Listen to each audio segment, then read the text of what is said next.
गाथा है जो मंगलाचरण स्वरूप है। मंगलाचरण में जिसमें मंगल का आचरण होता है, गाथा ये काम नहीं करती। इस गाथा के माध्यम से, जिस गाथा के भीतर यदि हमारा ज्ञान प्रविष्ट हो जाए, जीवन में मंगलाचार हो जाता है। हमारी चर्चा इसी मंगलाचार की है। इस गले सड़े जीवन की, इस दुखी जीवन की हम सदा से कल्पना करते आए। यह गाथा जीवन के उस लंबे अध्याय का, दुखमय कष्टमय अध्याय का एक क्षण में अंत करती है। ऐसी सामर्थ्यशील गाथा है। हमें तो इसके संबंध में प्रश्न तो बहुत पैदा हो रहे हैं और चर्चा में भी प्रश्न आते हैं। वर्तमान में कैसे अपने आप को इतना ऊंचा अनुभव करें?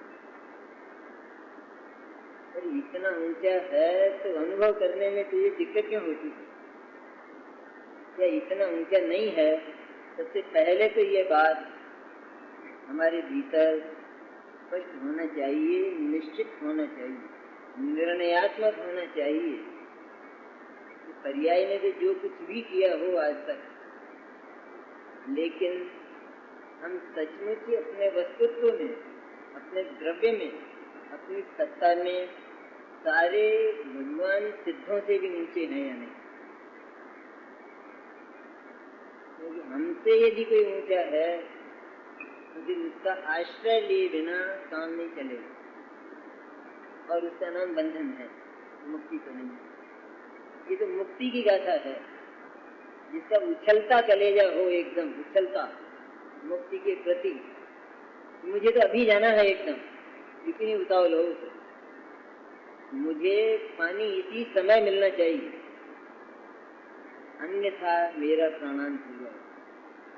मुझे तो इसी समय मोक्ष जाना है।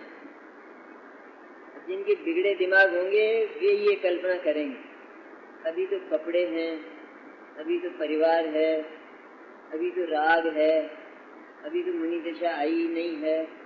ये बिगड़े दिमाग का काम है। हम सोचते हैं क्या ये नहीं है बात? ये बात है, कौन इनकार करता है? और क्या ये ज्ञान हमारे पास नहीं है? क्या ज्ञान जो हमारे डिपॉजिट में है, जिस समय हम ये ऊर्ध्वगामी चर्चा करते हैं, साक्षात सिद्ध शिला की और सिद्ध परमात्माओं की हम चर्चा करते हैं और उससे भी आगे यह कहते हैं कि सिद्ध परमात्मा वहाँ नहीं है, वे तो सब मेरे हृदय में आ गए, यहाँ मेरे ज्ञान में उनकी स्थापना होगी। जब ये चर्चा करते हैं तब वह बात होने पर भी क्या वो चर्चा करने लायक है? और यदि वह चर्चा करते हैं तो फिर हम वापस दीनता का अनुभव करते हुए ऊर्ध्वगामी नहीं पर अधोगामी बन जाते। तो हमें तो वही कह रहा है बार बार, राजा बन जाने पर भी जो अपने फूटे डब्बे को याद करता है। तो प्रथम तो हमारी जो सत्ता है उसमें कसर क्या है? और जिसने ये अनुभव किया कि मेरी सत्ता में जो थोड़ी भी कसर नहीं है सिद्ध परमात्मा से, जरा भी, द्रव्य अपेक्षा ही ले ले, थोड़ी देर पर्याय की बात सुनने में हमारा माथा ठनकता है, भीतर से एकदम स्वीकृति नहीं होती है। तो चलो द्रव्य की कर लें बात। द्रव्य में तो कोई दिक्कत नहीं है, उसमें तो आपत्ति नहीं है हमको। वो तो सचमुच ऐसा प्रारंभ में ही आचार्य कुंदकुंद और अमृतचंद उसे सिद्ध परमात्मा सदृश ही मानकर, बल्कि सिद्ध परमात्मा ही मानकर, द्रव्य ही ऐसा है, ऐसा स्वीकार करके और उसको प्रणाम करते। भगवान आचार्य की बात तो मान्य है हमको। तो वास्तव में मेरा जो द्रव्य है, मेरे पास जो धन है वो इतना है, मेरे पास इतना धन है, इतना धनी है मेरा द्रव्य। ये कौन बोला? वो द्रव्य बोला क्या? वो तो बोला नहीं। जिसने भगवान सिद्धि के स्वरूप को जानकर, देखकर और द्रव्य स्तुति में उनका सीधा अनुभव करके और ये निर्णय किया कि सचमुच मेरा जो द्रव्य है वो भगवान सिद्धि से कम नहीं है और ये भगवान सिद्धि कहते हैं, उन्हीं से मैंने सीखा है। ये मैं कोई अपनी बात नहीं बोलता हूँ, और बोलता हूँ तो भगवान सिद्धि की बात को अपनी बनाकर बोलता हूँ, अपने ज्ञान में उसको तोलकर, अपने ज्ञान में उसको मुद्रित करके बोलता हूँ। तो जिसने ये बोला वो कौन है कि मैं तो साक्षात सिद्ध परमात्मा जैसा धनी द्रव्य हूँ, ये कौन बोला? बोली पर्याय बोली। तो पर्याय उसका अनुभव किए बिना नहीं बोली, यूं ही बोली आकाशवाणी की तरह। तो जो पर्याय साक्षात उसका अनुभव कर रही है वो सिद्धि जैसी पर्याय नहीं है, तो फिर सिद्धि की पर्याय क्या होती है? क्यों हमको ये शंका पैदा होती बार बार? अरे जो साक्षात सिद्ध बनने जा रहा है, जिसका कलेजा उछल रहा है, मुझे तो अभी जाना है इसी समय, बोले और शर्तें मेरे को मंजूर नहीं है कपड़े खोलने की और पहनने की और मुझे तो अभी जाना है। ऐसा कलेजा हो तो उसको कहा जाएगा कि तुम अभी जाओ, तुमको अभी भेजेगा। फिक्र मत करो, क्योंकि तुम पात्र हो। तुम यदि पात्र नहीं हो तो फिर जगत में पात्र और कौन हो? दूसरा ऐसी पात्रता की चर्चा यहाँ चलती है, यहाँ उन बातों की नहीं चलती है। शास्त्र ने तो कहा है ना, आगम और अध्यात्म कहा है। आगम की बात तो हमें स्वीकार है ही सब तरह से, उससे तो वस्तु व्यवस्था जानी ही जाती है। लेकिन जहाँ हम इस अध्यात्म की चर्चा के समय आगम की परिभाषा करते हैं, तो उस आगम को बनारसी दास जी ने बंध पद्धति कहा, और अध्यात्म में शुद्ध चेतना पद्धति। हम शुद्ध चेतना पद्धति में चल रहे हैं, तो क्या आगम की बात करें, बंध की बात करें? बंधे हुए हैं, क्या हम ऐसा अनुभव करें? और बंधे हुए हैं, कर्म साथ हैं, क्या हम इस बात को भूल गए जिस समय हम उस सिद्धत्व की चर्चा करते हैं? और भूल नहीं गए तो क्या हमें उसे बार बार याद करना चाहिए?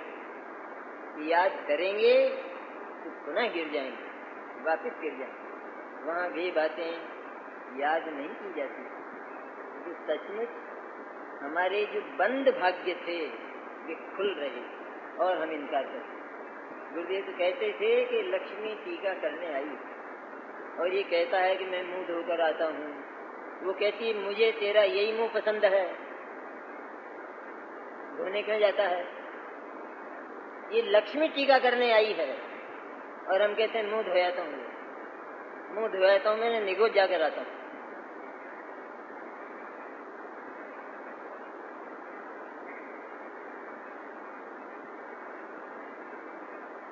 इतनी सुंदर चर्चा है, एक भिखारी भी ऐसा अनुभव नहीं करता।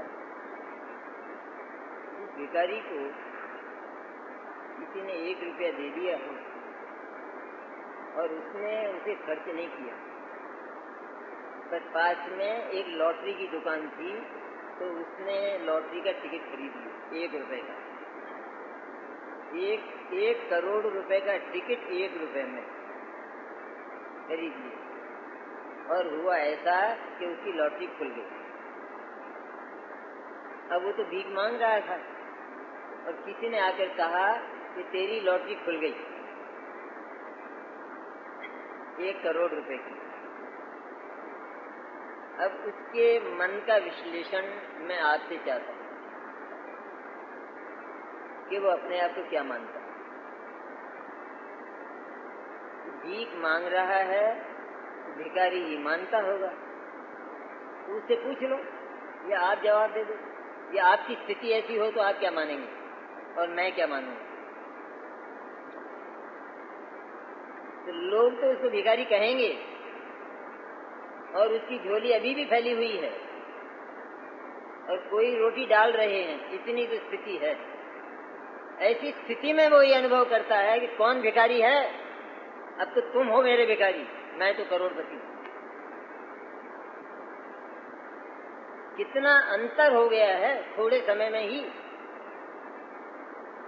और ये जो अंतर है इसमें हम थोड़ा देर करना चाहते हैं, बार बार उस बात को लाकर।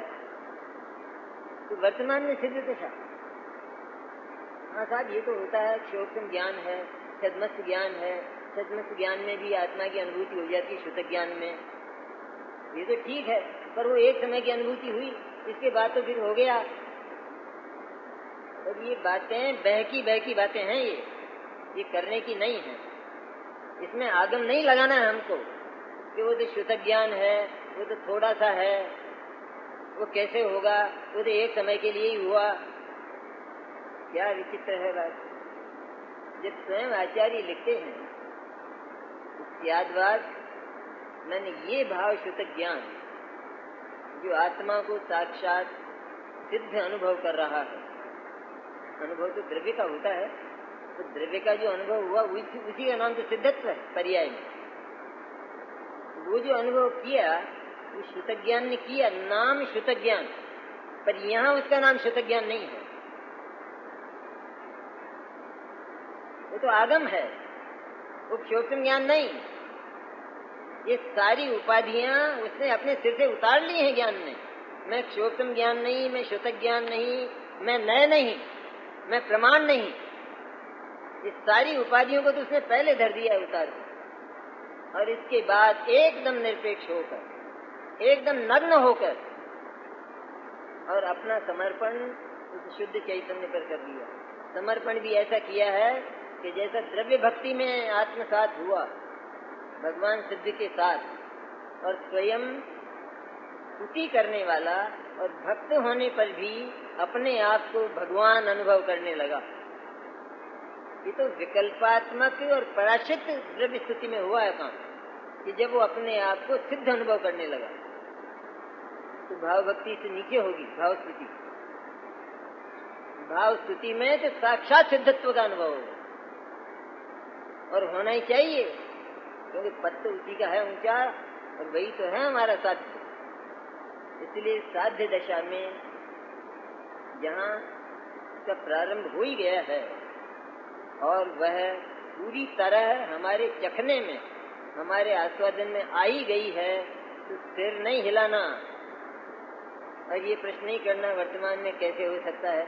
ये वर्तमान में हुआ ना उस भिखारी को, और उसमें समय कितना लगा, कि इतना ही तो लगा, एक गुरु उसको मिल गया, उसको कहते हैं सदगुरु, जिसने उसे आकर ये कहा कि अब तू भिखारी नहीं है, अब तू करोड़पति है। क्यों हूं? खुल गई तेरी लॉटरी, हो गया बस। और करना क्या है यहाँ आत्मा को? इससे अभी भी कुछ करना पड़ता है कि पसीना तो आया ही नहीं, और खून तो सूखा ही नहीं, हड्डियां टूटी नहीं, मोक्ष कैसे हो सकता है? तो मोक्ष में क्या हड्डियां तोड़ना पड़ता है, खून सुखाना पड़ता है? और खून सूख जाएगा तो मोक्ष क्यों हो जाएगा? वो तो खून का मोक्ष हुआ। आत्मा का कैसे हो जाएगा? इसलिए जहाँ चढ़ती हुई दशा हो, एकदम चढ़ती हुई, तो उसमें जो हल्की बातें हैं उनका ज्ञान डिपॉजिट में है, उसका नाम है व्यवहार नय। लेकिन शुद्ध नय जब चढ़ती दशा में है एकदम, तो उस समय उस व्यवहार नय की याद नहीं करना, बिल्कुल याद नहीं करना। भगवान ने स्वयं कहा त्यागवाद शुद्धात्मा का अनुभव करने वाला भाव शुद्ध ज्ञान और केवल ज्ञान, इसमें कोई अंतर नहीं है। अब ये उस आगम के आधार के बिना, आचार्यों के वचन के आधार के बिना अगर कोई गद्दी से कह दे तो सभा उसे उठा दे कि आप जरा सोच कर आना बात। लेकिन ये तो भगवान के वचन, त्यागवाद तो वो क्षोभम ज्ञान है। अब फिर हम वैसी हल्की बातें करेंगे, वो तो क्षोभम ज्ञान है, वो तो जरा सा होता है, पर जरा से में संपूर्णता स्वीकृत नहीं हो सकती क्या? जरा सा हो, लेकिन उसमें इतनी सामर्थ्य है कि वो अपनी संपूर्णता को स्वीकार कर सकता है, और संपूर्णता ही स्वीकार नहीं की तो सम्यक दर्शन ही नहीं हुआ। कहाँ चारित्र सिद्ध दशा की बात करते? संपूर्ण का स्वीकार करने पर ही तो सम्यक दर्शन होता, उसी का नाम तो सम्यक दर्शन है और आत्मानुभूति। एक विद्यार्थी है चतुर, तो मिले वे 5 मित्र, परीक्षा निकट थी, एमए की अथवा कोई प्रतियोगिता की, तो बातें करने लगे, भाई अपन सारे ही इस परीक्षा में अवतीर्ण हो रहे, फर्स्ट क्लास फर्स्ट कौन आएगा? 50 विद्यार्थी हैं अपनी कक्षा में, तो कौन आएगा फर्स्ट क्लास? तो उनमें से एक बोला कि फर्स्ट क्लास फर्स्ट आएगा नहीं, पर फर्स्ट क्लास फर्स्ट मैं हूं। अभी आएगा वो तो कोई दूसरे घोषित करेंगे, और उनकी घोषणा से थोड़ी मैं फर्स्ट क्लास फर्स्ट हूं, क्योंकि मुझे तो अपनी उस योग्यता का वर्तमान में पता है पूरा, कि किसी के पास ये योग्यता है ही नहीं, वो आ कैसे सकता है? कि तुम कैसे कहते हो अभी तो परीक्षा भी नहीं हुई, अभी तो रिजल्ट भी नहीं आया, कि वो सब दूसरी बातें हैं, बिल्कुल उनको छोड़ दो तुम। फर्स्ट क्लास फर्स्ट मैं ही हूं वर्तमान में, इसी समय होऊंगा, वो बात मैं हल्की समझता हूं, वो बातें तुम करते हो। तो सिद्ध में वर्तमान में ही हूं, होऊंगा, ये चर्चा आगम की है। अध्यात्म को तो कहता है कि तू है ना, क्यों अपने इस हृदय को सिकोड़ता है, ज्ञान को सिकोड़ता क्यों है? जो ज्ञान केवल ज्ञान सदृश है, क्या अंतर है इसमें वर्तमान के हमारे ज्ञान में और केवल ज्ञान में? अंतर क्या? यही कि उसमें परद्रव्य ज्यादा दिखाई देते हैं, इतना ही तो अंतर है। उसमें स्वयं हमारी आत्मा के प्रदेश स्पष्ट दिखाई देते, और ये जो ज्ञान है अल्प, इसमें प्रदेश यदि नहीं भी दिखाई दें तो भी आनंद में क्या फर्क है? सिद्ध जो आनंद ले रहे हैं, क्या वो आनंद मैं नहीं ले रहा हूं? लेकिन वो कम है, कम, उनके जितना नहीं। कि जो आनंद ले रहा है, क्या वो ये कह रहा है कि अभी कम है, कम? उसको ये अनुभूति हो रही है? अरे जिसका द्रव्य महासागर पड़ा है, आनंद का कोश, वो ये कहेगा कम है, कम। तो उसने आनंद के कोश की ओर देखा, आनंद के कोश की ओर, सागर की ओर, उस आनंद से भरे रत्न पिटारे की ओर देखने वाला, वो ये बोलेगा कि आनंद कम है? उसने तो उस आनंद महासागर को हिलोरे मारता हुआ अपने भीतर देखा है, और वो बोलता है कम अधिक की चर्चा ये तो अधोगामी लोग करते हैं, मुझे थोड़ी नीचे जाना है। बस ये जितना कुछ है ये सब पर्याप्त है। कहते जो यहाँ हो रहा है वही भगवान सिद्धों को हो रहा है, जो वे कर रहे हैं वही मैं कर रहा हूँ, और मुझे मोक्ष जाना ही नहीं है। जो इतना विसर्जन करता है उसका मोक्ष होता है। यहाँ तो साध्य का ज्ञान कराया, ध्यान नहीं कराया। साध्य दशा यानी सिद्ध दशा, कि उसका ही ज्ञान ना हो तो साधना का प्रारंभ ही नहीं होगा। किसके लिए साधना करते हो? ये अनुभूति का नया व्यवसाय तुमने क्यों शुरू किया? पहले क्या तकलीफ थी तुमको? कि उस तकलीफ का अंत करने के लिए ही हमने अनुभूति की ये नई साधना उस साध्य के लिए प्रारंभ की। इतना तो जानता है, वो जानता है तो भी वह इसका ध्येय नहीं, क्योंकि वो जो साध्य दशा है उससे बहुत अधिक वर्तमान में जो द्रव्य रत्नों का पिटारा है वो पड़ा है, और वह तो संपूर्ण रूप से अपने आप को वो द्रव्य स्वीकार करता है। द्रव्य जो रत्नों का निधान है वो स्वीकार करता है। वो ये स्वीकार नहीं करता है कि मैं ये अनुभव कर रहा हूँ, ये मेरा सिद्धों जैसा अनुभव है, ये अनुभव नहीं करता। तो कहाँ कसर है? इसलिए वो कसर की बात सचमुच नहीं करना, उसमें कलेजा टूटता है। तो कहते हैं एकांत हो जाएगा, तो कैसे हो जाएगा एकांत? जब सम्यक ज्ञान हुआ और आत्मानुभूति हुई तो वहां पर दो नए प्रकट नहीं हो गए एक साथ। और दो नए तब प्रकट हुए कि जिस समय वो शुद्ध निश्चय नए उसी शुद्धात्मा को साक्षात परमात्मा समझकर अनुभव कर रहा है, मैं परमात्मा हूँ, ये बोल है उसका, ये उसकी अनुभूति है। तो उस समय व्यवहार नए प्रवृत्ति नहीं हो रहा और व्यवहार नए का जन्म हो गया और व्यवहार नए का काम नहीं हो रहा है। किस समय हुआ जन्म? व्यवहार नए की प्रवृत्ति में कोई व्यवहार नए का जन्म नहीं होता और व्यवहार नए को छाती से लगा ले तो व्यवहार नए का जन्म ही नहीं होता कभी। तो व्यवहार नए और इसके विषय के प्रति हमेशा ही निषिद्ध भाव, हेयत्व का भाव प्रवर्तित रहे और निश्चय नए के लिए भी नहीं पर निश्चय नए का विषय जो शुद्ध तत्व है, रत्नों का ढेर रत्नाकर, उसके प्रति जिसका सर्व समर्पण है तो उसको उस मुक्तिगामी निश्चय नए का जन्म होता है। ये स्थिति वर्तमान की है, यही गीत आचार्य गा रहे हैं।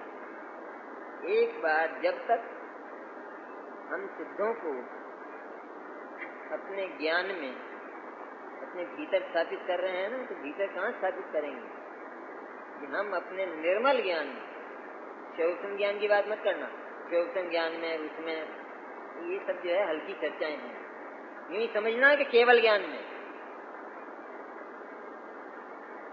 तो इतनी ऊंची ऊंची बातें झूठ नहीं बोलते हो, झूठ नहीं बोलते हैं। सिद्धांत से प्रयोजन महान होता है। सिद्धांत तो यह है कि जो रागादि हैं वे आत्मा में पैदा होते हैं और आत्मा के ही परिणाम है सिद्धांत। अब जिस समय अध्यात्म का तूफान चला तो उस समय ये योगी बोला, कौन कहता रागादि मेरे हैं? रागादि तो ढेले हैं मिट्टी के, वो मिट्टी के कर्म हैं, वो मेरे कर्म नहीं है। तो क्या हुआ सिद्धांत का? घात हो गया? घात नहीं हुआ, पर सिद्धांत के सिर पर कलश चढ़ गया। क्यों? वो सिद्धांत इसलिए था कि वो शुद्ध चैतन्य को जानता। हम तो कहेंगे झूठ बोलता है, झूठ बोलता है, ये सपने आते होंगे और क्या। रागादि के मिट्टी के होते हैं, पुद्गल के होते हैं, और पुद्गल का नहीं कहेगा आगे जाके समय का। फिर रागादि परिणाम तो पुद्गल के हैं, पर हम सोच ही नहीं पाते हैं कि उनका पुद्गलत्व क्या है, उनकी जड़ता क्या है। अरे जड़ ही है एकदम, जड़ता क्या है? एकदम जड़ ही है। उनमें चेतना क्या है? चेतना जिसे हम आत्मा कहते हैं, दर्शन ज्ञान चारित्रमय, आनंदमय, अनंत शक्तिमय, ऐसा जो आत्मा है तो उस आत्मा का एक अंश भी उस राग द्वेष में, पुण्य पाप में है, थोड़ा भी है, जरा भी। जब नहीं है तो फिर वे चेतन हुए या अचेतन? उनमें तो आत्मा का कुछ भी तो नहीं है, जरा भी तो नहीं है। अरे ये छिलका हमने फेंका है, उसमें कहाँ विटामिन है? विटामिन तो इधर रह गया है, तो उसमें आत्मा का कुछ है ही नहीं सचमुच। तो आत्मा तो यह है कि जो दर्शन ज्ञान चारित्र आनंद जैसे अनंत गुणों को पीकर बैठा है, वो चैतन्य है, वो चैतन्य की सीमा है। और ये जो अन्य भाव हैं सारे के सारे, ये आत्मा नहीं है और मैंने इनको आत्मत्व दिया भी नहीं। मैं इनको आत्मा मानता ही नहीं, कहता ही नहीं। जब हम उनको आत्मा नहीं कहते तो फिर उनकी कक्षा कौन सी बन गई अपने आप में? ये जड़ है, जड़ हैं, अर्थात वे मेरी आत्मा का अवयव नहीं, जरा भी नहीं। उनको एक और कर देने पर भी मेरा आत्मा पूरा का पूरा है, सर्वांग। उनका बिल्कुल नाश हो जाए, भले वो पड़े रहे, मेरे को तकलीफ नहीं है, कहते हैं। इतना ये योगी 9 हाथ के कलेजे वाला है। ये राग द्वेष पढ़े हैं ना, चर्चा मत करो फालतू। पढ़े होंगे, मुझे क्या मतलब है? मुझे वो दुख दे रहे हैं, सुख दे रहे हैं, क्या कर रहे हैं? अरे मेरे द्रव्य को वे बेचारे छूते ही नहीं हैं, मैं उनसे द्वेष क्यों करूं? रागत द्वेष से द्वेष करना सिखाया जनवाणी ने, या रागत द्वेष के प्रति भी वीतराग भाव सिखाया है?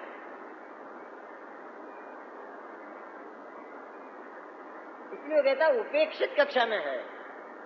उपेक्षित कक्षा में है ये बात ही स्वीकार कर रहा है नहीं, तो व्यवहार ने कहां भाग गया? और हम क्या उसको बार बार याद करते हैं? याद करते हैं तो उन्हीं की याद आएगी। हाँ हाँ किए तो थे ऐसे कर्म, मैं जब बच्चा था तब मैंने पेशाब तो पी लिया था और लैट्रिन भी चाट ली थी। अब ये खाना खा रहा है, याद कर रहा है, खा सकेगा खाना? और ऐसा हुआ तो था,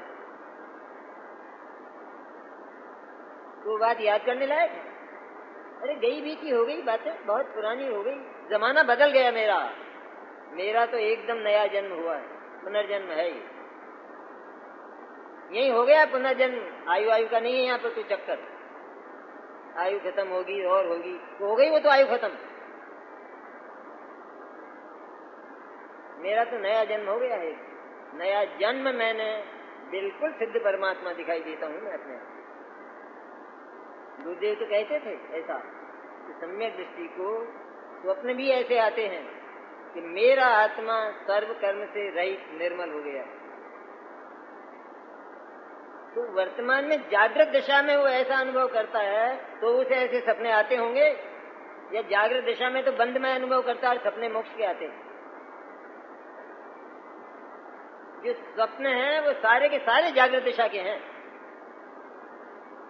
एक भी स्वप्न जागृत दशा के बिना आता ही नहीं। जागृत दशा में हमने जिसके साथ प्रीति की है और हमारी छाती में जो पड़ी है, बस स्वप्न में वही आता। हम सोचा करते हैं हमने तो ये सोचा ही नहीं, हमने तो ये सोचा ही नहीं। पर तूने तेरे भीतर क्या क्या इकट्ठा कर रखा है इसका तुझे भी पता ही नहीं है। अभी तो न मालूम क्या क्या आने वाला है सपने में।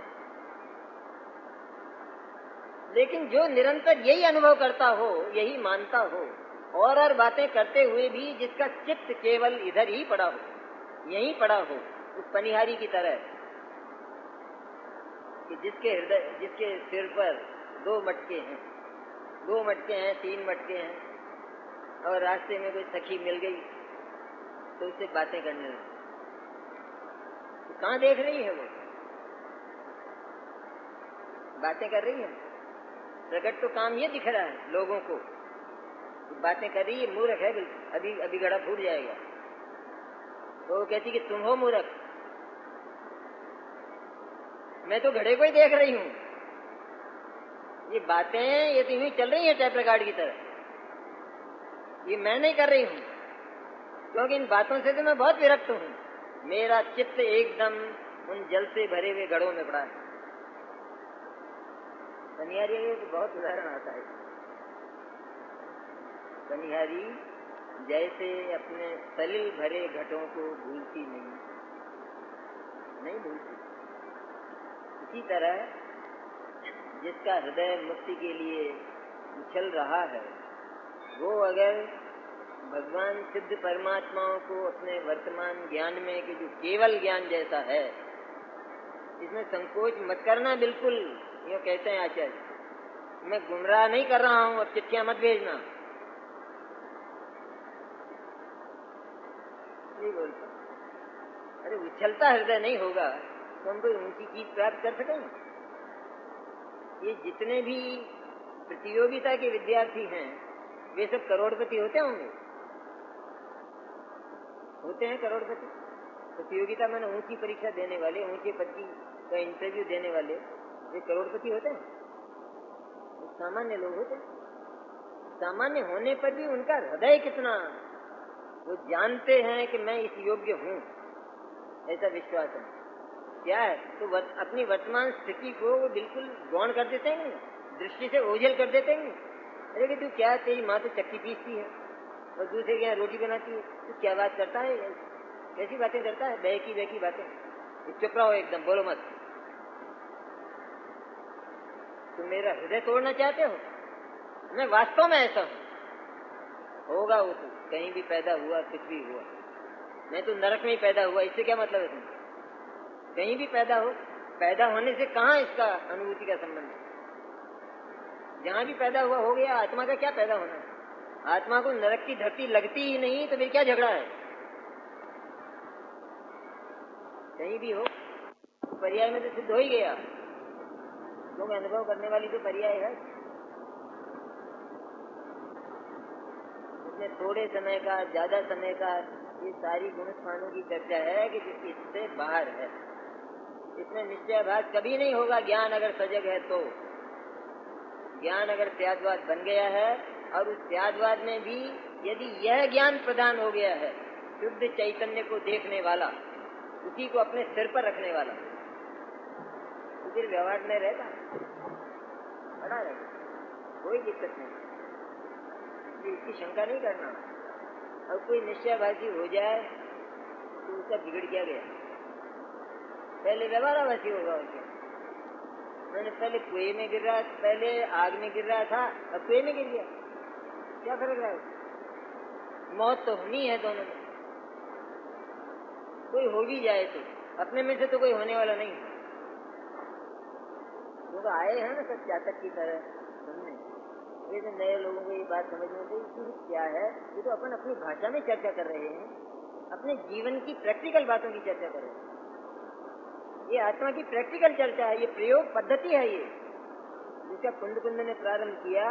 और सबसे अधिक देखने की बात ये कि उन्होंने आत्मा में सिद्धत्व की स्थापना की। उन्होंने राग द्वेष पुण्य पाप होते हुए भी उनकी स्थापना आत्मा में नहीं की, और ये भी नहीं कहा कि उनको मत भूल जाना।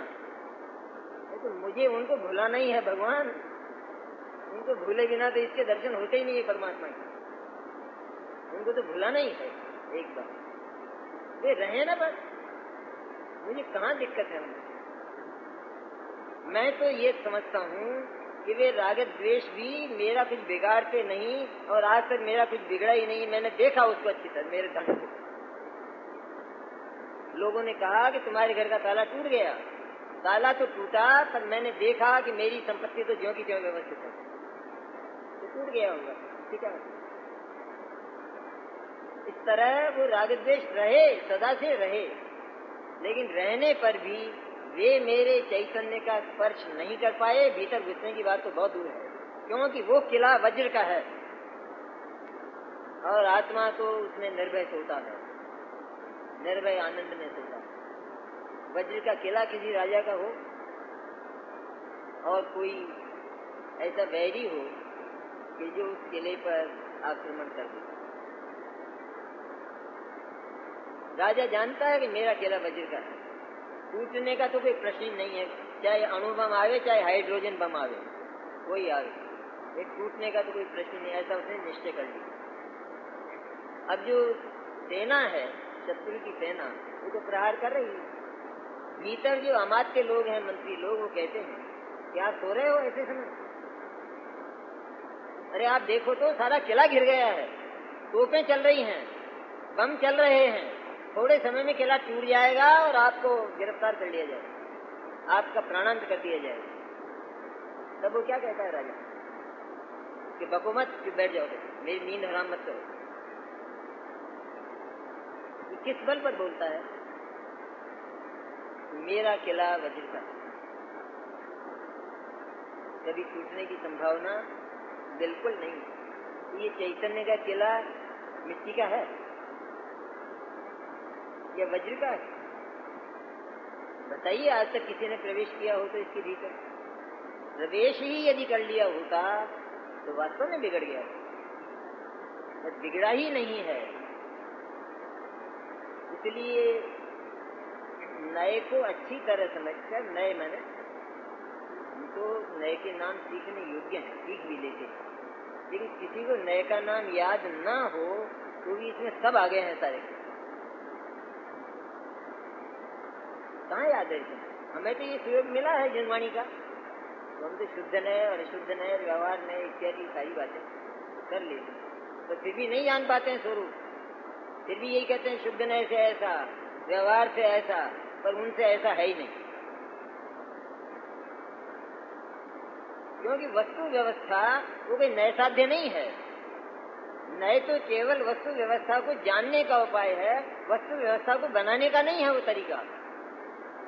व्यवहार नए भी अपने प्रयोजन के अनुसार वस्तु व्यवस्था को जानता है और निश्चय नए भी जानता है। तो कथन इस प्रकार का है, जैसे हम कहते हैं कि मेरी आंख से तो इस आसमान में 2 चंद्रमा है, मेरी आंख से, मेरी आंख से, हमारी आंख से है चंद्रमा, चंद्रमा तो है, तुम्हारी आंख में 2 दिखाई देते हैं, ये बेकार है। और जिसकी आंख में 1 दिखाई देता है उसकी आंख सही। इसलिए आत्मा इन नए के विकल्पों को तोड़कर अंत में नयातीत होकर कहता है कि मैं तो साक्षात जैसी भगवान सिद्ध की शुद्ध दशा वर्तमान में है, ठीक वैसा ही मेरा द्रव्य है।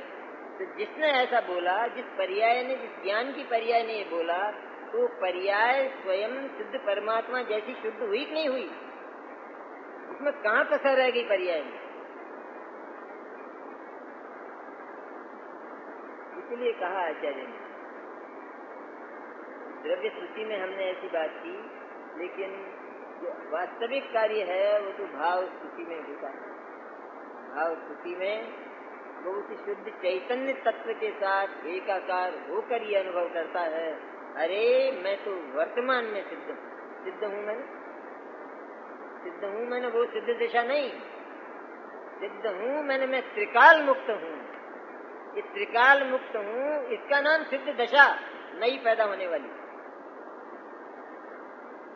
ये नई पैदा हुई। वो जो मुक्त है त्रिकाल, वो नया मुक्त नहीं होता। और वो उस पर्याय का ध्येय है, उस ध्येय के अवलंबन से इस साध्य दशा की, सिद्ध दशा की उत्पत्ति हुई। ये ज्ञान करा रहे हैं, ये ज्ञान कराने की बात है।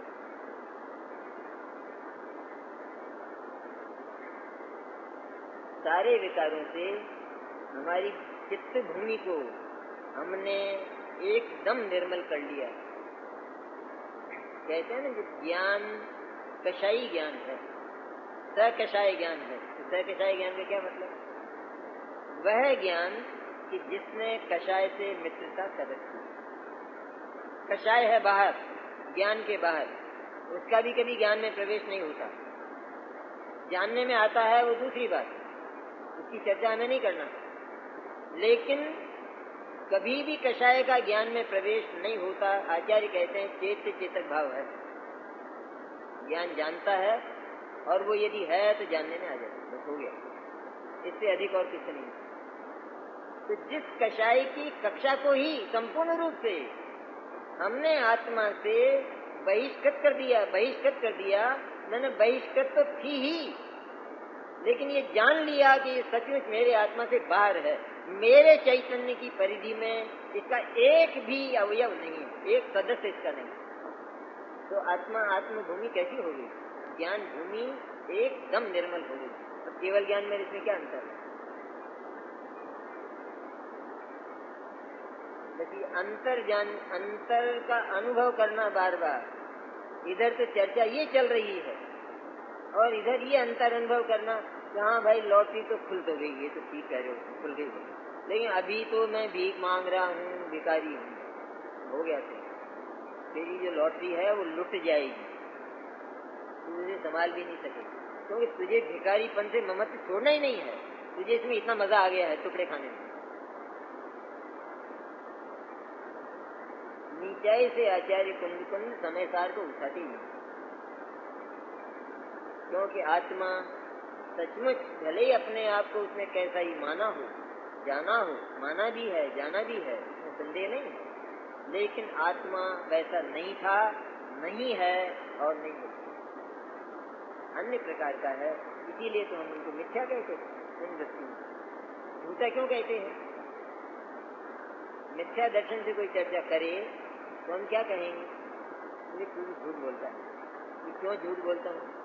कि तूने मेरे संबंध में जो कहा, या तूने अपने ही संबंध में कहा, तो दूसरे का मिथ्या दर्शन नहीं लाए हम, पर हमारे मिथ्या दर्शन ने स्वयं हमारी आत्मा के संबंध में जो बोला, और फिर हमने अपनी आत्मा को टटोला, अच्छी तरह से छान डाला चलने में, तो हमें उसका राग का एक कण भी नहीं मिला क्षण में, आनंद ही आनंद छन गया। तो तू तो कहता है कि आत्मा तो दुखी है, और हमने जब उसको अच्छी तरह से डायग्नोसिस उसका स्टेथोस्कोप से किया और एक्सरे लिया हमने, तो हमने तो उसमें राग का अंश भी नहीं देखा। तो तू तो बिल्कुल झूठा है, तैने तो झूठ ही बोला। सदा सेना जी का आज से तेरी और मेरी कोई मित्रता नहीं, भंग हो गई। इस सारे व्यवहार से मित्रता टूट गई। अब वो कहीं रहे इसमें क्या? इतनी ऊंची गाथा को हम धरती पर नहीं उतारे, ये हम गगन में विहार कर रहे हैं। हमारे पैर धरती पर नहीं, ये ऊर्ध्वगामी दशा है। सिद्ध बनना है कहते, मुझे ये बात हल्की लगती है। ये कहता है बनना है, ये हल्की लगती है मुझे बात। तुम ये बोलो कि मैं हूं, तो बनना है तो हो जाएगा फिर जिस समय होना है उस समय। लेकिन वर्तमान में तो मुझे ये बात लगती है प्रिय कि मैं हूं, और जो ये बात स्वीकार कर लेता है तब हम उस हल्की बात की ओर आते हैं कि हाँ जाओ तुम बन जाओ, तुम्हें साध्य की प्राप्ति हो जाएगी, वहां तक तुम पहुंच जाओ। स्वाभिमान और आत्म गौरव की बात है, हल्की फुल्की बात नहीं। सिद्धों के क्या है कि सिद्धों का जो सम्मेलन है वो तो हमारे यहाँ हो रहा है। अब वहां क्या देखें हम ऊपर, वो तो सारे के सारे वो यहाँ आ गए हैं, नहीं स्थापना नहीं की है आचार्य ने। स्वयं कुंद ने अपनी आत्मा में स्थापना की और हमारी आत्मा में स्थापित करते हैं। उनकी करुणा तो देखिए कि तू ये जो तूने भीख मांगी है उसको याद क्यों करता है, वो तो व्यर्थ मांगी है तैने। ऐ रत्नों के पिटारे, एक बार उसकी ओर ध्यान तो सही।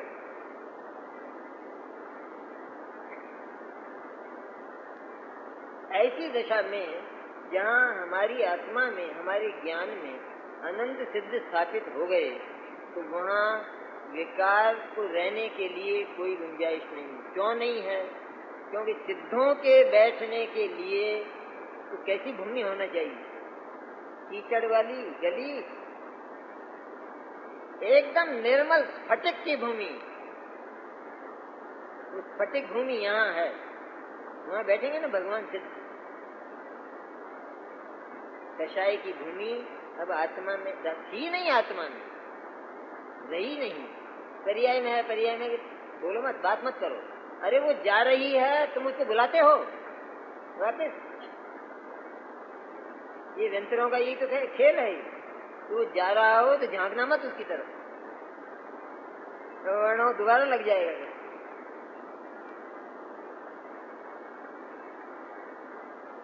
जो कषाय जा रही है, जो गुड बाई कर रही है, क्यों बुलाते हो झांक कर उसकी? झांकते रहो ना इस चैतन्य की ओर ही, यही झांकने लायक है। झांकते ही आनंद के फव्वारे आते।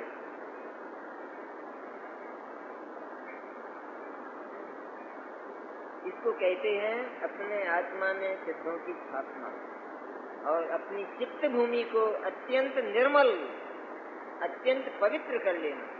पवित्र स्थान में हमारी वेदी पवित्र हो तो भगवान की प्रतिष्ठा हो। वेदी ही प्रक्षालित नहीं है, पवित्र नहीं है, तो भगवान बैठेंगे नहीं। हमें अपने ज्ञान की वेदी में कि अल्प क्या है, जिस अल्प में इतनी सामर्थ्य है वर्तमान में कि मैं तो सिद्ध परमात्मा हूँ, वो अल्प है वो। और भगवान को केवल ज्ञान मिला है तो कहते हैं वो तो सब एक्स्ट्रा है, सारा का सारा, जिसमें लोकालोक दिखाई देता है। वो नहीं देखते हैं,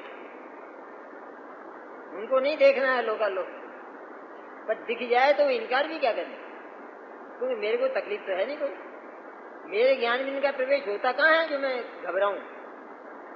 वरना तो नरक आ जाएगा अगर ऐसा वहम हो जाएगा। तो वो तो सारा का सारा एक्स्ट्रा है ना। असली हिस्सा क्या है? केवल ज्ञान वास्तव में काम क्या करता है? मैंने भगवान सिद्ध जो प्रति समय उस विलक्षण आनंद का आस्वादन करते हैं, तो वो कौन सा काम है कि जिससे ये होता है? तो लोकालोक को देखना,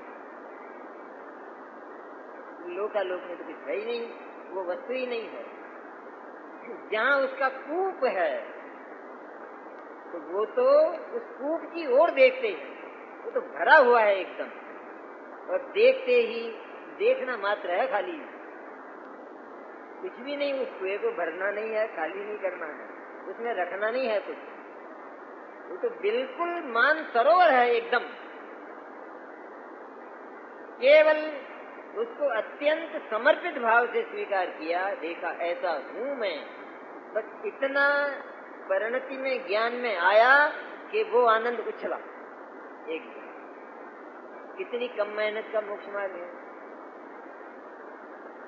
शायद पानी पीने में भी ज्यादा मेहनत होगी, पानी पीने में, लेकिन उतनी मेहनत इतनी यहाँ तो नहीं है। यदि इसकी सुंदरता और इसका माधुर्य हमारे चित्त में भाषित हो तो हमको ये अधिक पुरुषार्थ का काम नहीं लगेगा, यद्यपि महान पुरुषार्थ है, सरल है। इसमें क्या है? अपनी चीज को अपना मानना, कहना, और यदि वो वास्तव में निधानों का ढेर है तो उसको निधानों का ढेर अनुभव करने में मुझे कौन रोकता है, और इसमें आपत्ति क्या है, और मैं इसमें कौन सा कुकर्म करता हूँ? जो है तो मानता हूँ।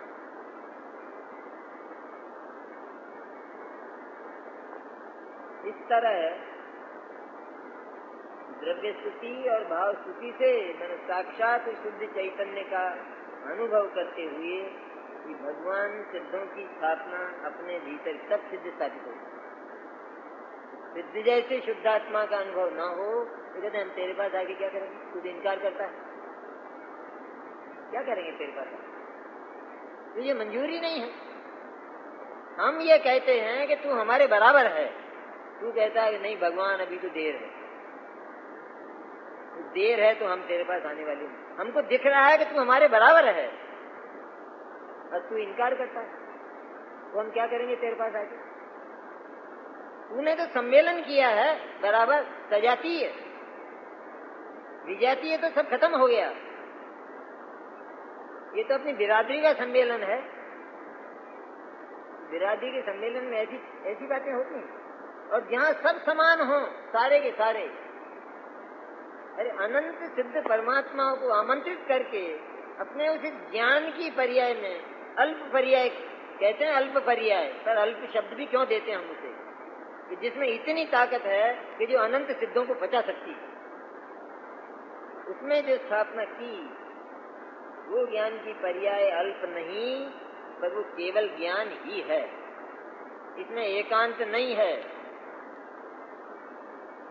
क्योंकि शेष सारी बातें मालूम है हमको, पर वो चर्चा करना नहीं है।